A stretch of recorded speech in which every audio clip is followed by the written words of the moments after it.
What is up, Nets fans? Welcome to the Brooklyn Buzz, presented by OTGBasketball.com. I'm your host, Nick Fay. With me, as always, the Australian great Jack Manuell and special guest, Pete Toal. What's up, guys? Oh, nothing much. Just glad that you guys have me on here and ready to talk some Brooklyn Nets. Man, I listened to Pete and Keith's podcast, the NBA front office. It's just, it's just awesome to finally actually interact with these sort of people that I've become. I'm fanboying out a little bit. Sorry, Pete. It's a bit weird for me here. Yeah, definitely awesome to have Pete on. It's an honor to get some great insight on the Nets, provide a little bit of different spice from Jack and I. Before we get started, just always a quick reminder, you can check out the show on iTunes, Blog Talk Radio, OTGBasketball.com, and YouTube. But first question, we'll get right into it. Mm-hmm. And this is a question that Nets fans want to hear. They want to know what areas the Nets need to improve to make the playoffs, or are the playoffs completely out of reach? I think for this year, in my honest opinion, I think the playoffs might be out of reach, but not by far. I think that the main, point for me, number one, is they have to stay healthy, especially D'Angelo Russell, who I know we're going to talk on a little bit more, later on. But that's first and foremost is staying healthy, buying into Kenny Atkinson's system. Him being a key player development guy previously with the Hawks and some overseas ventures and things like that, it's key to bringing out the best in the Nets team. So just buying into that system is number two. Number three for me is the consistent shooting percentage. They didn't shoot it horrible, but they weren't the greatest either last season. And that really helped their rebounding numbers. And so I think that this year, if D'Angelo Russell can come in engaged, you have Joe Harris on the perimeter. You have the 2 draft picks this year as well who can actually shoot the 3 ball. I think that'll help get more consistent shooting, but it may not help the rebounding numbers. But if there is a rebounding need, you have Ed Davis there who is, really phenomenal in that area. So that, and for me, the last point would be improving the turnover percentage, trying to get in the top 15th, for the league, because they were around 22nd, I think, in turnovers last season, which, isn't the bottom of the league, but it's not really where you want to be as far as a potential, playoff team, so to speak. Yeah, in terms of the perimeter numbers, Nick, last year, and Pete, last year we were 11th worst in the league. I did a piece for the NBA Analysis Network on sort of what are the 3 key areas for us to improve. And Pete basically he either read my article or I read his thoughts and sort of put it into a piece. Our mark last year was at 35.7%, 19th in the league. We put up the second most in the league as well. Now, Pete, what do you think that number needs to get towards, or where do you think for the Nets to make the playoffs? Do they need to be top 10? Do they need to be top 12? Do they need to shoot 37% from the perimeter? Is there a certain number that sort of, shines out for you? For me, it would be above, 38%, that range, 38% and above. If they can get in the top 10, that means they're going to more or less probably be in the playoffs. Yeah. I think realistically 37% could be, really where they could get to. It's all going to depend on the lineup combinations, how well, health comes into factor, especially, with the perimeter guys in Karis LeVert. Then you've got D'Angelo Russell, then Allen Crabbe, of course. Those are the 3 components. I think you'll see Joe Harris kind of play that specialty role as a shooter, but I wouldn't count on him to be a night in, night out rotation guy. So the other 3 guys I just mentioned, I think they're going to play consistent key minutes. So that's where I want to see the improvement across the board, perimeter shooting wise. Yeah. What about you, Jack? What areas, for the people that haven't read your piece, that you think the Nets need to improve? Anything else you want to add in there? So I said to take the sort of next step offensively and defensively. So for me, for every team last season, I mentioned this in my piece, every team last season that was in the playoffs was either a top half offensive team in offensive rating or a top half defensive team in defensive rating. Now, I'm not sure which area the Nets look better at. They were bottom 10 or near bottom 10 in both areas. I'm not sure which area they probably have the most room for growth and the highest ceiling, so to speak. Probably offense with this sort of jacked up pace and space system that we have with Coach Kenny. But as well, the additions we've made with Ed Davis, is a decent defender. Jared Allen's only going to grow from there, and Caris LeVert. So I think there's room for growth in both areas of the floor. But I'd be curious to hear what you guys think. if you were to put your money on it, if I was to give you $100 and you were to take it to a betting agency, would you say that the Nets are going to be a better offensive team or defensive team next season? Oh, good question. I'm going to say offense. Yep. That's what I would think. Yeah, I'm going to go with offense as well. I just think with the talent on the roster, there's not a ton of guys who are like, wow, this guy could really be an elite defender. Where there's other guys in the roster. You look at D'Angelo Russell, I think that's a guy we'll talk about later, but he could make that big jump and be really an offensive piece that could really create things. But talking about playoffs, just giving my points out there, I think finishing games is really important. Obviously, Jack and I dealt with a lot of stress last year, some of it being the refs, some of the Nets just turning over the ball. And then just like you guys mentioned, improved efficiency, not only shooting wise, but turnover wise, clean that up. And defensively, they had stretches where they played good defense. It was just consistency. They weren't able to do it throughout the whole season. And the rebounding numbers, like you said, they look a little bit prettier, but I think at certain times there was games where they just got killed on the boards. Hopefully Ed Davis, Kenneth Reed can really help in that area, and improvements from Jared Allen. Yeah, I think those clutch numbers as well. I looked at the sort of clutch stats in the last sort of couple of minutes of games. We were one of the worst teams in the league. Our winning percentage at 38% was only better than 4 other teams. Our field goal percentage as well was terrible in those situations, just under 38%, which was 28th in the league. So I think closing out games that we had, obviously the refereeing, the officiating didn't do us much help in a lot of situations. But there were times where, Spencer Dinwiddie would jack up a bad shot. He would learn from that, and that happened probably more earlier in the season. But yeah, I think with maturity, and I think, a season together in Kenny's system as well, I think it's going to do them wonders. And I think they have now sort of veteran pieces that can address those issues. Yeah, for a team that didn't even reach 30 wins, they had a lot of close games, and that experience should really benefit them. But, Pete, if you had to put a percentage on, I know you said the playoffs are probably out of reach, so it could be a really small, it could even be 0%. What percent would you give the Nets at making the playoffs? Ooh, I would say maybe 20-25% making it. I just think that there's other teams that improved well enough that, is going to kind of push the Nets out of it. I think, though, that, they 28 wins last season. That's what the Nets won. I think they can easily go to about the 34 range. So that doesn't put them that far out of the playoffs. It's the other competition that you have to kind of worry about. And I don't know across the board if the Nets have that second tier guy that can really kind of close games. I think that D'Angelo Russell could get there to where he can kind of have a little bit of a takeover moments in the fourth quarter, but I just don't know that there's anyone yet. Maybe Karis LeVert if he gets more experience, but I knew I liked you, Pete. I knew I liked you. Karis is my guy. Yeah, I think he can get there. I just don't know that he's there yet. And so until they get that bona fide second guy, if Russell's struggling, I think they're a year away. I think that's completely fair. And definitely, I think that's a big thing is closing out games. Can D'Angelo do that? Can he become consistent? Can he stay healthy? But talking about the Nets young guys, we're going to rank the young core 24 and younger. We could rank them as they are now, top 5, and then we could rank them as potential. So we'll start with as they are now. What's the Nets young core look like? Ooh, let's see. Let's go 1 to 5. I'm going to say I've got D'Angelo Russell 1. I've got Karis LeVert 2. Jared Allen 3.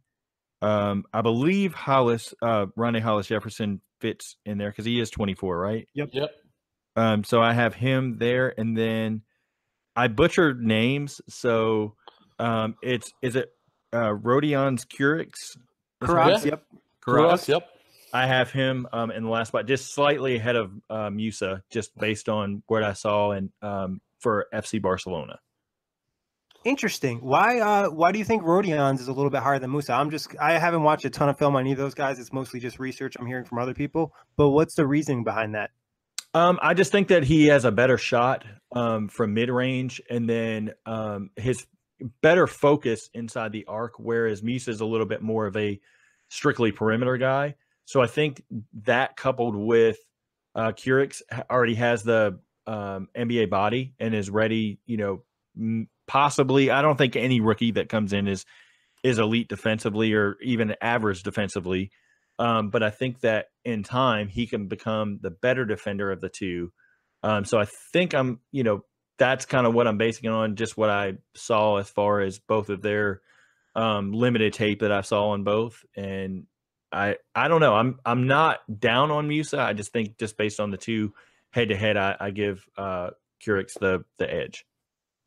Yeah, it's interesting. I would probably it's hard to say. I think overall as a player, I think Curix fits better in the NBA system and in Coach Kenny's system. He's a perfect sort of guy, and I think Sean Marks made the perfect decision in sort of locking him up long term for cheap money, because I think he's going to develop into a nice rotation piece and possibly even a starter in 2 or 3 seasons.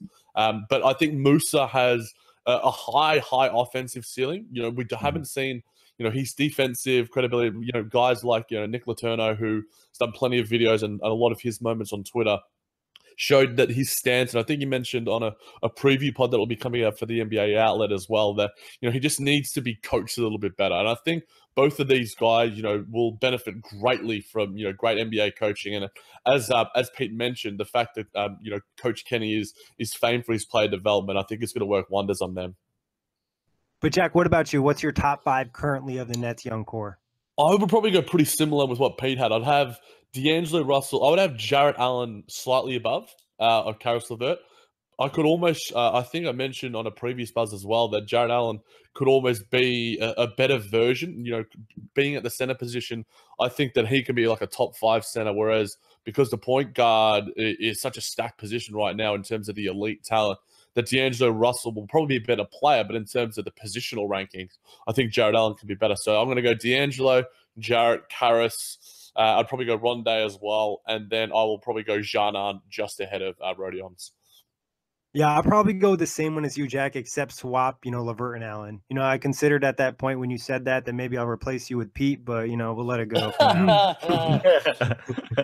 But basing the top 5 off highest ceiling, you know, who has the most potential, we were to rank the top 5 of the young core. Most potential, I think. And it could be a hit or miss. It doesn't guarantee they're going to hit that potential, but who has the highest ceiling, you know, ranking them? Man, that's tough for me because I'm like you. I like Caris LeVert. I'm going to put Caris LeVert 1 because I think he fits best as the future small forward. Jarrett Allen right behind him, because I think he's the cornerstone as the center. I think defensively, athletically, offensively, you know, he can get a little bit better, but defensively, I think he's going to show improvement this year. That's tough. 3, I still believe in D'Angelo Russell, even though I don't know if he's really a 1 or a 2. Then I'm going to go Curix, Musa, and Hollis Jefferson last, because I think right now where Hollis Jefferson is about tapping out to where he's going to be. A solid starter, but I don't know that he improves anywhere tremendously enough to really take that next leap. Yeah, I think he's got a very high floor, but his ceiling, like you mentioned, Pete, isn't as high as, you know, basically all the guys that we just mentioned. If I'm going number 1, Jarrett Allen. I mentioned this on a previous buzz that I think he has probably one of the highest ceilings of many rookies in the NBA today, or many young guys. I'd go D'Lo 2. Sorry, Nick, I'm going Caris 3. I'd go Janan 4, and then probably Rodions 5, and then, you know, Rondé would be just outside that top 5. This is a tough one. I think I'm going to just like be on the D'Angelo bandwagon by myself. I think I'm going to keep him at number 1 because I just see that vision and that potential and just the impact that guards have in the NBA nowadays. So I'm going to leave D'Angelo 1, but I think his floor is a lot lower than Jarrett Allen, where I already know what Jarrett Allen is, and I believe he'll be a starter for the Nets for the next 10 years. I've been saying that for a while. So he'll be number 2. I'll even put my guy Caris at number 3, but I think his floor is very high as well. I just don't know, you know, super high level from the hip, but I wouldn't sleep on him. I don't think the differential between Allen and Caris LeVert is that much in terms of who can get much higher than the other. And then I'd go with Musa, and I think I'd put RHJ there because I do have a little bit of faith in what he can do in terms of adding to his game as a 3-point shot. I think he can clean up himself as a handler, and he'll just be in a really weird position, but I don't think he'll ever be an all-star type player. You know, best case scenario for RHJ is probably a starter, you know, on maybe a championship team, a guy that's coming off the bench. I can see that. Yeah, for me as well, the defensive ceiling of Rondé is one that's really intriguing. It's going to be, is he going to be a versatile perimeter defender? Is he going to be an interior defender? Is he going to be Draymond super duper light? It's interesting to sort of, project that, when you compare him to a guy like a Justice Winslow who is already probably near that really high defensive level of ceiling.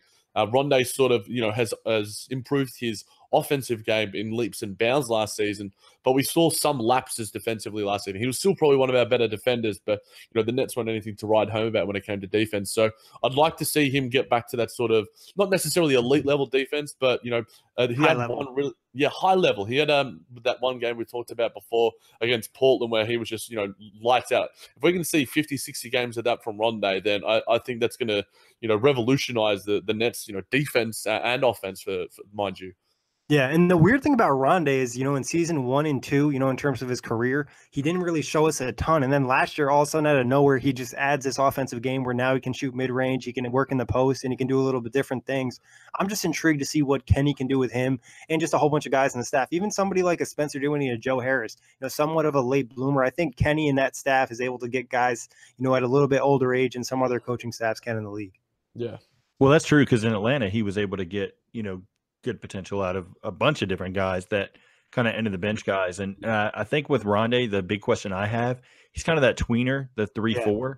What is he going to be long term? Is he going to develop into that stretch 4 role, or is he going to be more of that, kind of the, I hate to say it, but like a Wesley Johnson type where he is stuck in that tweener role, and hopefully he's better than Wesley Johnson. Yeah, I hope. But just kind of stuck in that tweener role, and I don't know where he would fit. If he is a small forward, I don't know how he would fit necessarily long term with Brooklyn. But if he is developing that 3-point shot, or at least consistently hitting it for the next season or two, then I think he can develop into that stretch 4 role and fit perfectly long term. Yeah, and like Pete was saying, if Rondé doesn't develop that 3, it has to be almost a perfect situation where maybe your center is knocking down threes, or you have a lot of spacing in other parts of the floor where you don't have to worry about him as much being that stretch 4. I think one thing that might benefit Rondé a little bit is just the way the NBA is going, positionless, but obviously in some situations you still need a true 4 and whatnot. Yeah. But going back to D'Angelo, what is best case scenario for D'Angelo Russell? Obviously, this is the big ticket for the Nets franchise. Obviously, like I mentioned before, guard play is so important in the NBA. What do you guys think is his best case scenario if he were to max out? If he maxes out, it's all-star. I mean, I think that's pretty clear, especially in the Eastern Conference now that you have the big shift to where everybody seems to be going west, especially with LeBron. It kind of gets him out of the way. With D'Angelo, I think that him staying, like I said earlier, staying healthy is the big thing. His shooting percentage has to go up because he barely shot, over 40% in his first 3 years. Last year, coming off the 32% from 3. That was, I think, because he was injured, trying to fit into the offense, figure out basically where he fit, whether it was, coming off the bench or starting. I think also he, everybody says they work on their body in the off season, so I'd take that with a grain of salt. But, being that the reports say he has worked on his body, kind of getting more muscle, that's going to help him, drive to the hole more, help his confidence. Because I think with the injured knee, I think that really hindered him as far as from a mental standpoint. So now his, ability to finish at the rim, he already was pretty decent finishing at the rim, previous. Now I think it goes to another level when he's not thinking about that knee, kind of second guessing it. And then lastly, if he can work on that 3-point shot and get it up to 37%, 38% consistently, then I think that's really going to put pressure on the defenses. And his court vision's already there. We saw that at Ohio State, coming out. I think one area I don't know that he's worked on a ton, and I don't really know, NBA training wise, how you can really, enhance it, but his foot speed, because I don't know that he's fast enough to really get by elite guards with quick speed, like the John Walls, the Aaron Foxes, like those kind of guys. So he has to work on his craftiness of finding, the ability to hit the pull up mid range, kind of crafty footwork getting inside to be able to finish around taller defenders. So I think if he does, those things, obviously, he'd be an all-star, but that would be the goal, I think, for both D'Angelo, and Brooklyn. Yeah, I did a piece, a little hot take for OCGbasketball.com, the hot take marathon. Check it out, guys. That I think he can be an all-star. I think, in terms of the fan vote, when it comes to that, D'Lo has all the fans in the world. Despite being injured last season, he was still top 20 in fan vote, and was almost beating Goran Dragic, who made the all-star team as an injury replacement. I think for him to be an all-star as well, the Nets need to win some games. Before his injury, he was averaging, nearly 21, 5, and 5, which is, elite numbers, nearly 35% from three. I think if he would average out over a full season, that would be an insane return for us. And if he would average those numbers going into the All-Star, I think that he would almost make it. I think if he keeps that up, obviously, his effectiveness in terms of turnovers, in terms of just reading the floor a little bit better, and his maturity and leadership, all these things that he's aiming to be better at, and I think he's going to be better at. Going into a contract year of sorts. I think the 3-point shot, in terms of the ability to sort of use that sort of foot speed that he lacks, I think when you look at guys like James Harden and all these guys who aren't, quote unquote athletic, they have other ways that sort of they can maneuver their way around. James Harden has one of the best handles in the league. I believe in D'Lo's hand. I think he's probably got to tighten up a little bit, get that sort of quick first step that James Harden can do and create space in ways. But I think, there's all the tools there for D'Lo to become an all-star, and maybe even a multi-time all-star, which will probably be his ceiling. Yeah, pretty much everything you guys said. And I thought Pete brought up a great point about his body. Working this offseason, Kenny's brought up on interviews too, is that he does need to work on his body and he'll look more confident with his knee. Just a little stats too. In the first 12 games of the season when he was in full stride, like Jack mentioned, 25 and 5, he was averaging over 5 free throw attempts a game. He finished the season with a little bit just under 3. And I think when you watched him come back from injury, he didn't look as confident. He wasn't getting as much inside. And obviously some of that was with the knee. And I think adding muscle is not only going to help him, feel more healthy, but he should be a touch more explosive. I'm not expecting him to be like John Wall fast or anything, but I do expect him to pick it up a little bit, add on some more muscle, and I think that should really help him. And I'd like to see him take advantage of his frame. He is 6'5", he has good length. He can use that to his advantage when he's dealing with some of the faster guards. So like you guys said, I think all-star guard is definitely potential and a guy that can put up big numbers and really be a cornerstone for this Nets franchise. If you were guys, this is obviously a way out hypothetical, what can he reach as with sort of as a positional rank? If we're talking Kemba Walker's sort of on that sort of fringes of being top 10, top 12 point guard in the league, is D'Lo in that sort of realm of where his ceiling can be, or is he in that sort of next level above with guys like John Wall, who are just outside the top 5 with Russell Westbrook and Stephen Curry? Because I don't think right now, from what he's shown, he has the ability to be, a transcendent NBA point guard, but he certainly has, elements that you can sort of go, well, maybe he can sort of reach this ceiling. I'm not going to put him. I don't think he's ever going to get to that elite level where you have John Wall, you've got Steph Curry, Westbrook, those kind of guys. I think if everything falls right, health, development, everything from that standpoint, I think he can get to that tier behind him, like you said, that Kemba Walker, where you're going to be an all-star, you can be a multi-time all-star, but you're not going to be that guy where it's hands down, teams are so scared to play you because you're that superstar, on the floor. But I think he's going to have, matchups to where he can really shine brighter than others. It's just that the maturity for me, I think, is somewhere he could improve as far as from a mindset standpoint. And that goes, to the locker room, to how you carry yourself on the court when things don't go your way. And I think also, like I mentioned earlier, the foot speed, not just from an offensive standpoint, being able to get by guys and things like that, laterally, being able to move defensively is going to be where he's going to have to improve as well. So those things are key for me to push him up kind of that ladder as far as the upper echelon point guards. Yeah, I think you guys are spot on. Probably top 10, not getting into that top 5. He's only 22 years old, so there is always, some unforeseen things that could happen to him. But due to the lack of foot speed, like Pete mentioned, the lack of athleticism, I think it could hinder him a touch. And, I wouldn't be super somehow he ended up in the top 5 at some point in his career, maybe as a peak, but most likely it's in that top 10. What do you think, Jack?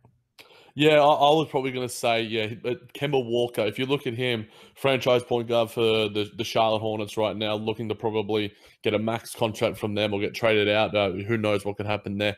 But, Kemba Walker is very underrated and is, a multi-time All-Star and can do so many different things. Is a closer, as sort of Pete mentioned, we will to become a closer of sorts for us, a guy who can just get a bucket on any sort of occasion. I think that there's nothing wrong with that ceiling for him. And I think, he has sort of it's a higher passing ceiling than Kemba Walker right now. I think we've talked about it in spurts about, his elite court vision.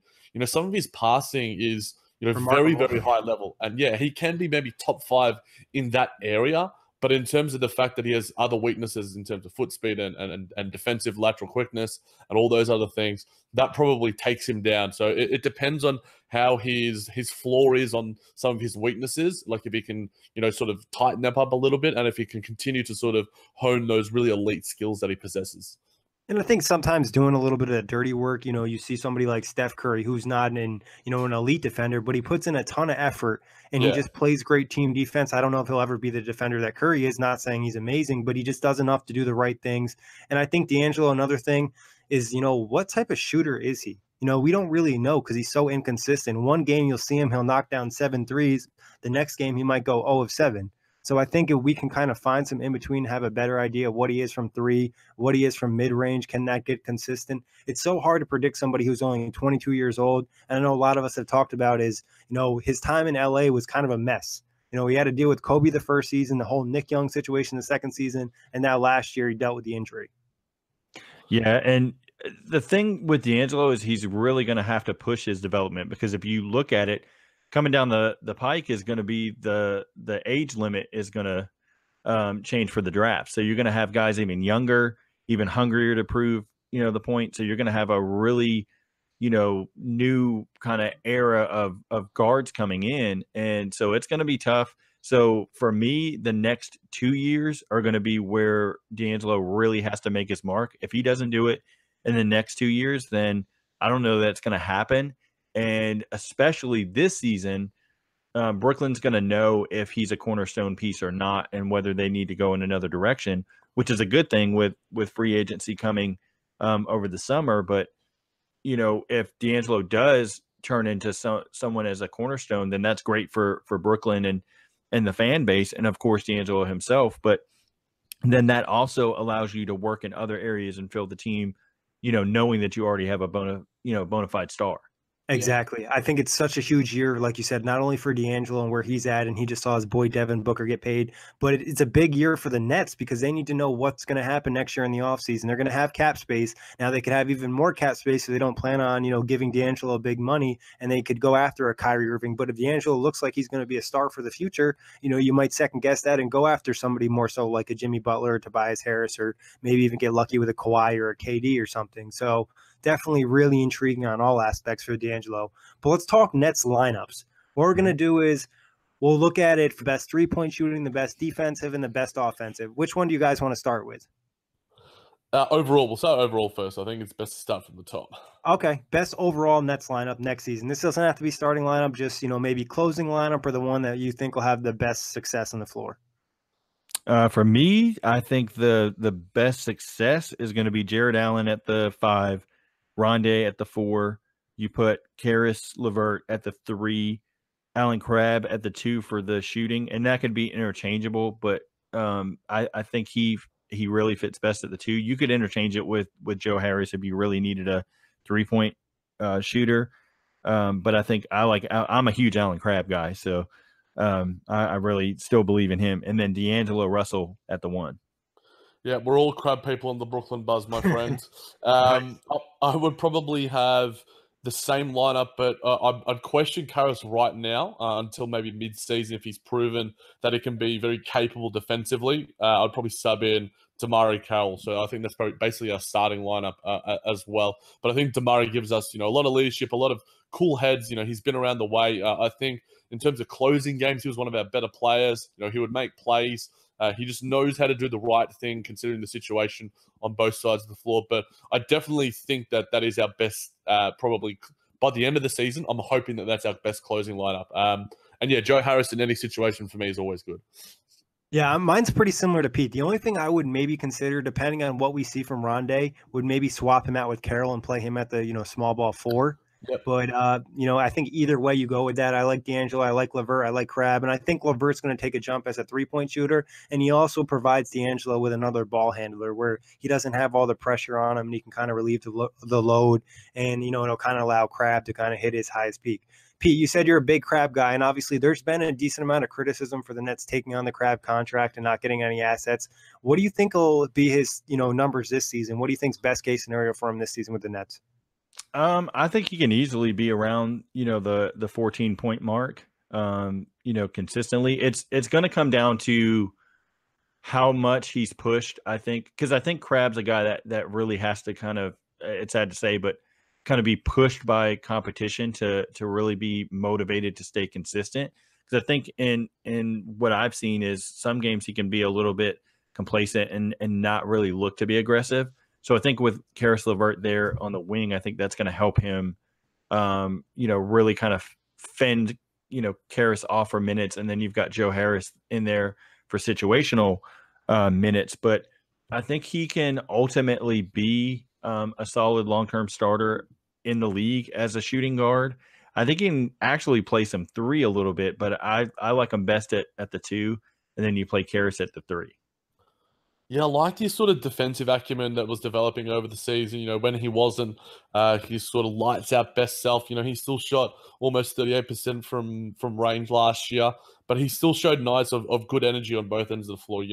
10th most threes last year, and this is, going straight from my tweet that I put out. 13 games where he made 5 threes or more. I think, if he can get back to being an elite three-point shooter, and like you said, Pete, having that confidence, Nick's mentioned plenty of times the fact that he didn't have a training camp, didn't have a summer to sort of work himself into the system. I think that's going to do him wonders. And I think, Alan Crabbe he's going to need to prove his worth somewhat to an extent as well, because, we've bet on him, and I think, he's going to repay that faith.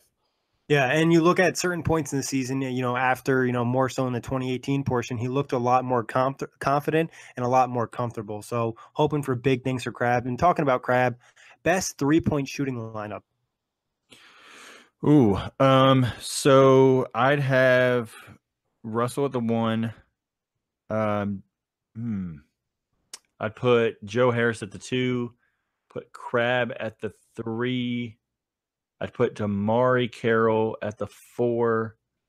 At the 5, you need to have somebody rebounding. I'm going to go with, I like Ed Davis in there just to be able to snag rebounds and help out defensively. Yeah, I love that 5 spot. If Jared Allen does develop there as a rebound, I think he'll be there. He's probably a better three-point shooter mechanically wise, and Kenneth Reed shot a couple in this offseason, according to some Twitter videos. But I would actually have Shabazz Napier in there. I'll probably go D'Lo, Shabazz, Joe, and this has gone super duper small, mind you. Joe, Alan Crabbe, and then Ed Davis. I think those are our best three-point shooters. Caris LeVert mechanically looks as good as D'Lo, but I think consistency-wise, we want D'Lo to be that guy, so we've got to keep him out there. And Damari obviously could play maybe like small ball 4, so you can certainly interchange guys, but Joe Harris and Alan Crabbe are our 2 best three-point shooters, without a doubt. So I think they have to be in there. And I think Shabazz is underrated in that sort of respect. And I think playing alongside D'Lo, he will get plenty of open looks. And, I put out a tweet that sort of, got some nice traction about the fact that he is one of the better catch-and-shoot players when it comes to backup point guards. So I went crazy. I went like 2K crazy. I don't know. I don't think the Nets will put, I don't know if the Nets will put this on the floor, but it would be fun. I went Shabazz, Joe Harris, Alan Crabbe, Jared Dudley, and then Mari played a little bit at small ball 5 last year, obviously for like few minute stretches, but all those guys are really good three-point shooters, and that would be super fun. Nice. Sweet. But no, I don't think Kenny's going to put it out there. But you never know. He gets a little bit wacky with his lineups. Defensively, best lineup the Nets can throw out there. Defensively, I think I'm going to right now, because we don't know if Jared Allen is going to improve there. So I've got to slot in Ed Davis. I'd put at the 4, I would put Kenneth Faried. I like his defensive hustle, his ability to rebound and then get out in transition. Small forward, I like Travion Graham. Oh, that's a good pick. From Charlotte. I just think that he's got untapped potential that, is kind of obviously, buried in Charlotte just because of their wing depth. And, not that he's going to play a ton of minutes necessarily for Brooklyn, but I think he can really get his untapped potential defensively. He's already good. Now getting a player development guy in Kenny Atkinson, to kind of, push him up, I guess, so to speak, can really elevate his defensive game even more. Shooting guard. I don't know. Shooting guard would have to probably be. I'm going to say I like the versatility of Caris LeVert and just the way he's able, his length and just the way he's able to move on the floor a little bit better. And then at point guard, I'm going Spencer Dinwiddie. I'm literally going the exact same lineup, Pete. I think Spencer Dinwiddie showed last season, some real strides on the defensive end. I think he was asked a lot of him on both ends of the floor, and that's why we saw some, inconsistency in terms of field goal percentage and stuff. I've talked about Caris LeVert's versatility and, his growing sort of, potential on that side of the floor. He's got all the physical tools and, he's been working in the offseason. I think that, as well, Travion Graham, any of our guys at OTG Basketball, Evan Dial, Dylan Jackson, they were, really sad to see him leave. He's also got that 3-and-D potential as well, shooting over 40% from there last year. Kenneth Faried has great hustle. I'm probably chucking DeMarre Carroll over him, partly because I think Kenneth Faried can be a bit of a rebound hunter, and I think his energy can sometimes work against him. He might be, hunting rebounds when he should be sort of focusing on the man-to-man defense, where I think DeMarre can make the right plays and is a good enough defender to sort of make up for that. And Ed Davis is probably, one of our best defensive players, if not our best defensive player right now, in terms of pick and roll defense, in terms of protecting the rim, defensive rebounding. He's an absolute stud.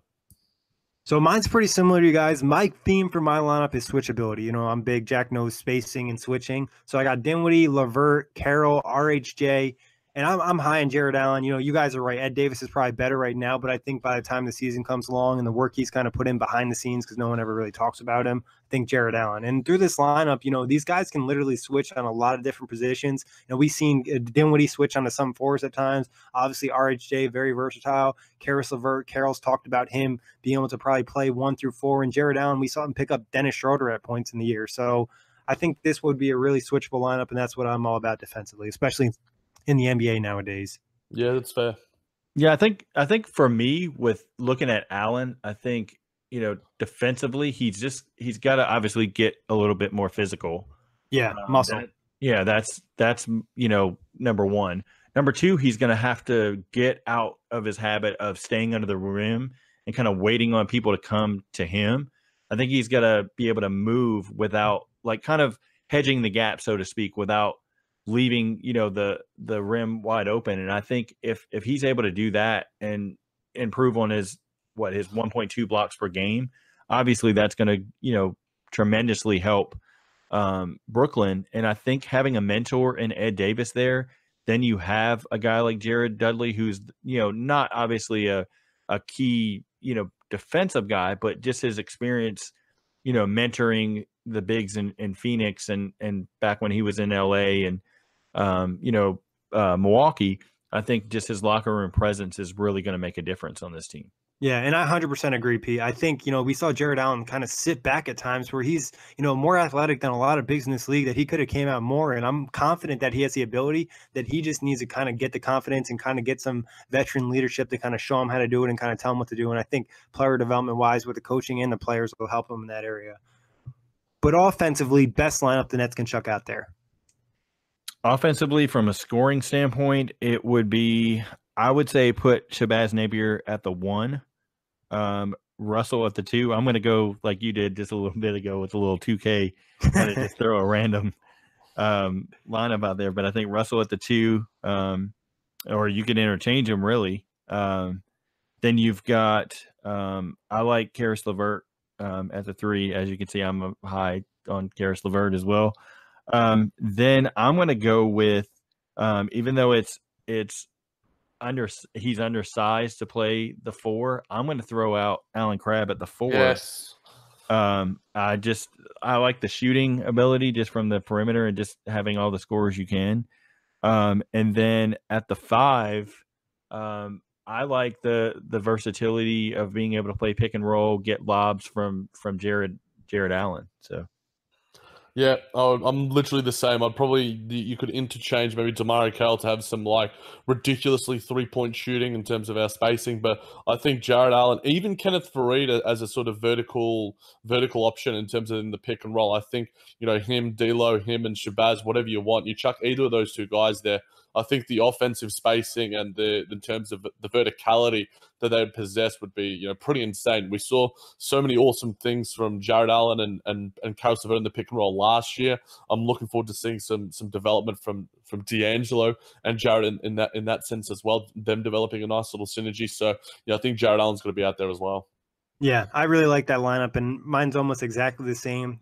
Jack will probably like this. The only swap I'd make is Napier for Joe Harris, because then you have 2 elite shooters, and Harris and Crabb, if Crabb's get that number back up to 40%. And I think LeVert, honestly, he has a little bit of a mean streak in him. You mentioned in that Slam article we saw earlier this year, he can be a little bit tougher, and at times he's willing to kind of get down there and bang a little bit. He has pretty good length. So I think that would be a really fun lineup and just a ton of scoring. Defensively would have some issues, but it would be fun. It's interesting that like all the sort of lineups we're talking about have some sort of viability. And I think, if we were talking about this on the Buzz last year, if we had Pete on, it'd be hard to sort of press to say, all these sort of different sort of names you could chuck out there. We didn't have an Ed Davis or Shabazz Napier, any of these sort of NBA ready guys, even a Trevion Graham, who in certain situations would be, certainly helpful. So I think now having that depth is going to be, a huge asset for the Nets. And I think they're one of the deeper teams, especially in the Eastern Conference. And it should help a lot. Like, we mentioned, Pete mentioned earlier injuries being a concern. Last year they had injuries and they had really no one to bring in. Now they at least can bring in some NBA guys instead of guys that are on 2-way contracts or G League call-ups and whatnot. So I feel a lot more confident if somebody were to go down. Yeah, you replace Milton Doyle, James Webb, Isaiah Whitehead with Ed Quincy Davis. Yeah, replace all those guys with Shabazz Napier, Ed Davis, Kenneth Faried, Jared Dudley, Trevion Graham. Those are automatically NBA-ready replacements. A lot of those guys outside of maybe Quincy Acey just weren't NBA-ready guys, and they just couldn't do it night in, night out at an NBA, elite NBA level. Whereas all those guys that we've mentioned have done it and have proven it before, albeit to different extents. That's why those guys are now overseas. Each one of them has signed a contract overseas. So we'll see. I think Whitehead might have a chance if he can develop. I think he'll be back. I think he can come back. Yeah.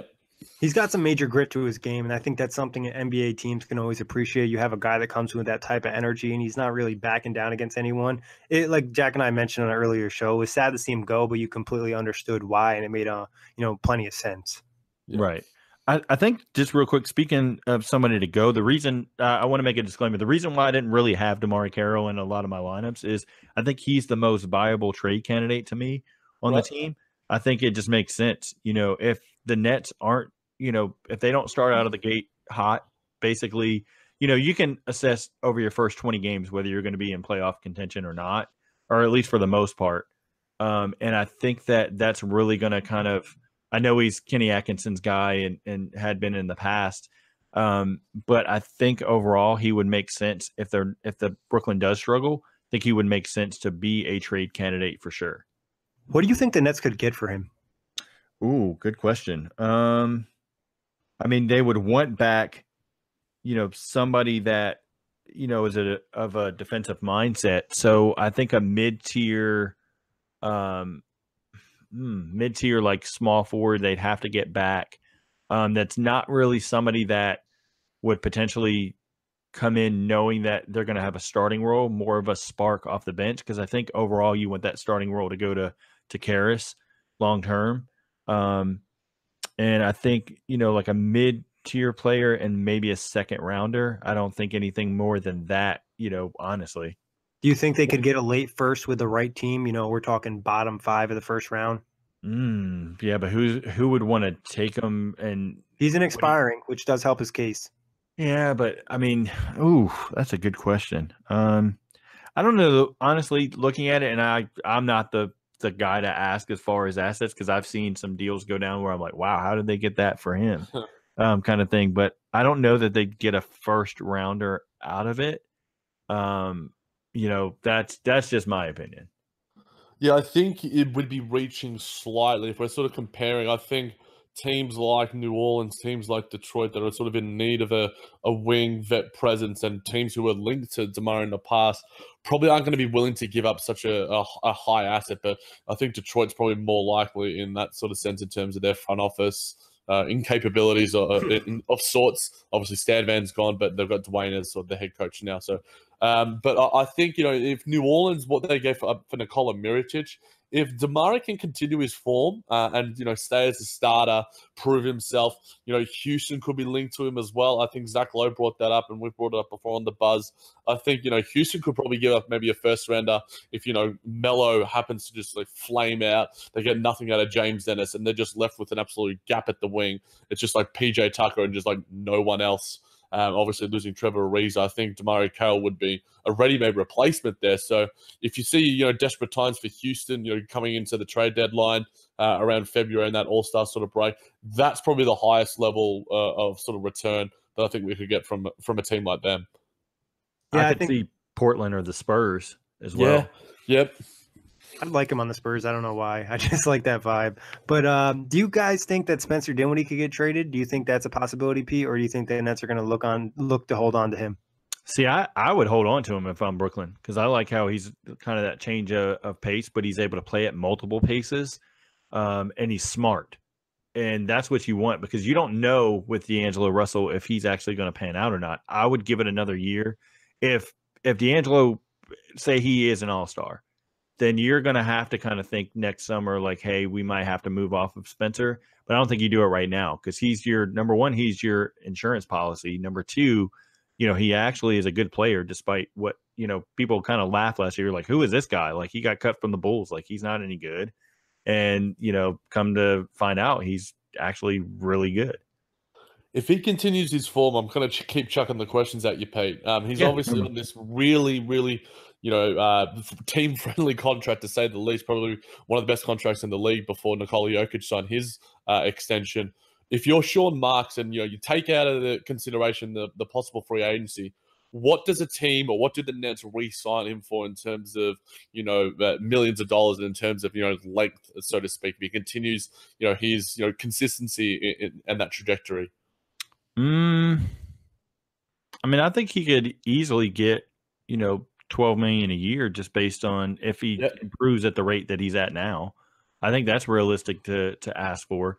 I don't think he's a break the bank type player by any means. I think that, he's that serviceable guy that you could start in a pinch, but he's going to be more of the guy that anchors your bench unit. And I mean, I don't think in today's market, I don't think $12 million a year is a lot to ask for that because you have some NBA starters right now that are getting a lot more than that I don't think are worth the contracts and aren't necessarily, whether it's based on health or some other reasons at the level that Spencer Dinwiddie could be at if he continues to improve. Yeah, I think that's really fair. And I think there would be probably a market for him just because there is a chance for an improvement. And like you said, he's a solid guard, top 3 in most improved voting last year.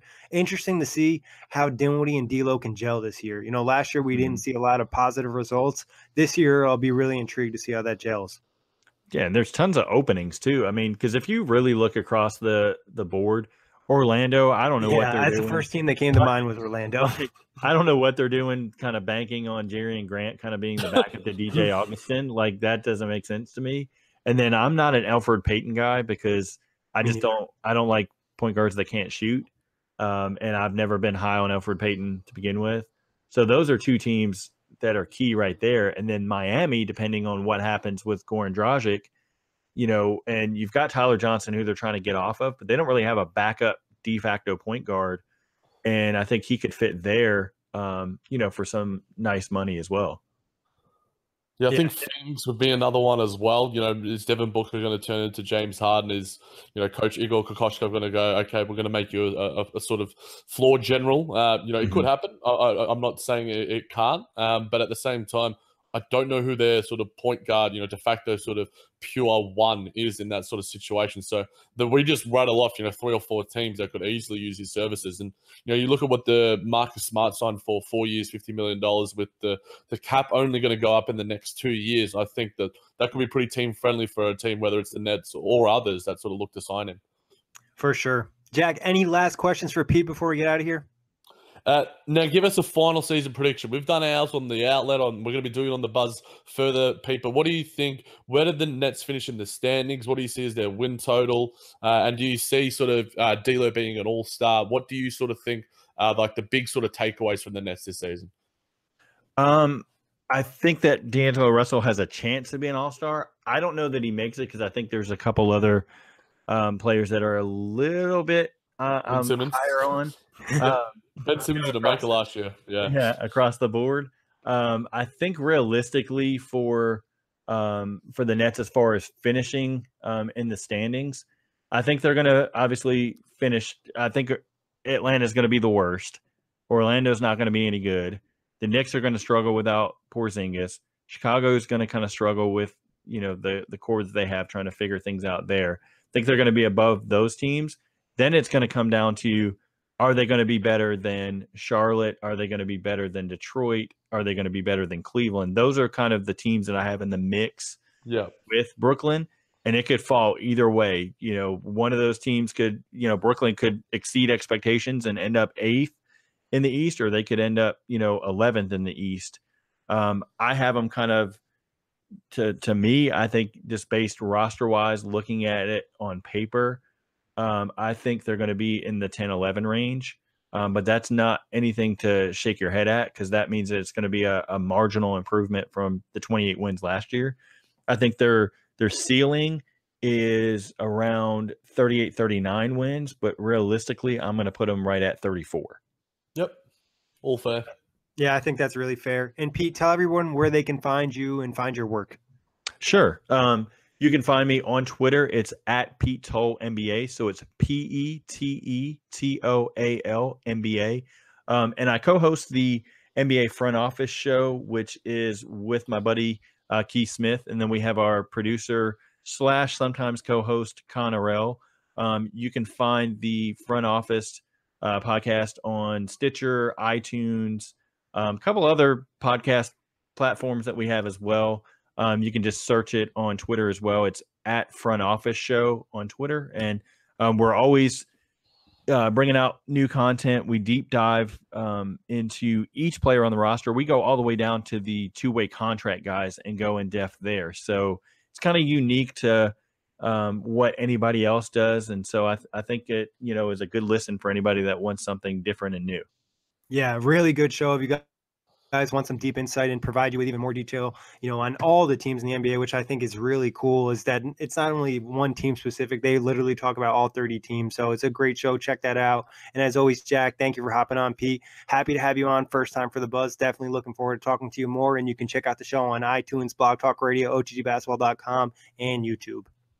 Yeah, thank you so much again, guys, for having me. I really enjoyed it and look forward to the next time. Killing it, Pete.